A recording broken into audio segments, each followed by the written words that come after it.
This video will explain how to play back video on our DVR. First thing you need to do is make sure you're in front of the DVR with a monitor, because we are going to use a mouse to control it. First thing you do is scroll the mouse, and the blue tab on the left hand side should appear.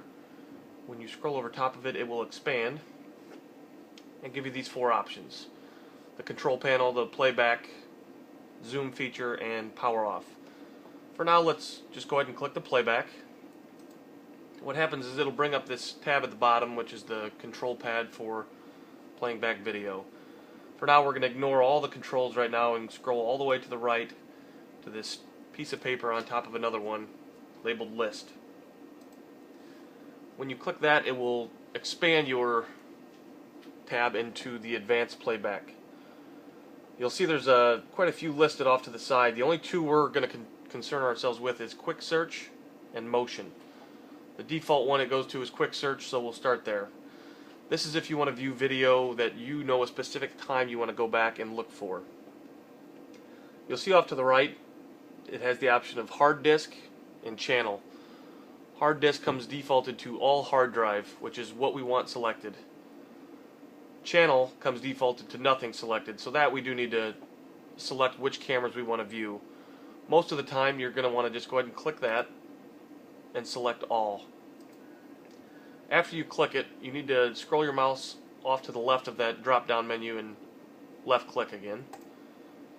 And down here at the calendar, it'll show you the dates that have video. Any dates listed in white has video on it. Anything that's grayed out has no video. If you're getting all of the dates and they're grayed out, double check to make sure this does not say 0 selected, and also make sure that your year and month are correct. And you can change those just by scrolling, clicking and scrolling. So I'm going to go back to all, and you'll see I have two dates. This DVR has just one camera plugged into it that we're using just for teaching purposes.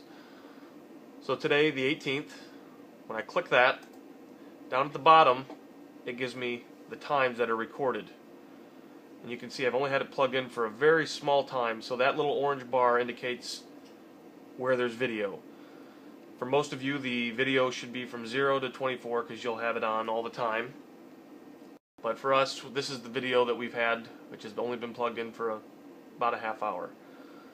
So I'm going to click, and you'll see once I click one time, all these numbers light up white, so to indicate that I'm controlling this now. And all I'm doing is just scrolling the mouse, and it's going to the specific time. If I go to the orange where there's video, all I have to do is just click, and it will bring me back to that indicated time.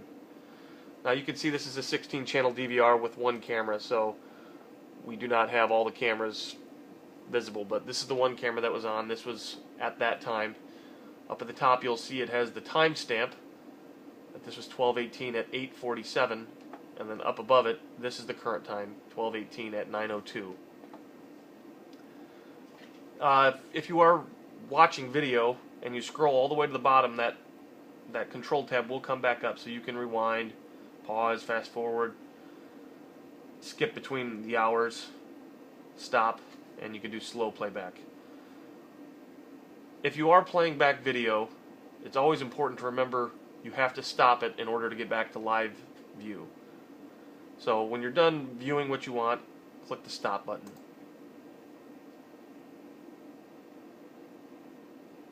The red dot is indicating that we're back in live view. Next, we're going to show you how to go to motion. Motion is very similar to what we just did. You will scroll your mouse off to the left, select the playback, come down here, select the list button, and then off on the left hand side, select the motion tab. I only have a few motion events in here, and you'll see that there was one at 8:34 on December 18th. All I have to do is click that, and it will go back and show me why that triggered. Same thing if you scroll to the bottom. You can rewind, You can pause, but it's also important when you're done to click the stop button to get back to live video. That is the gist of the playback portion of the DVR.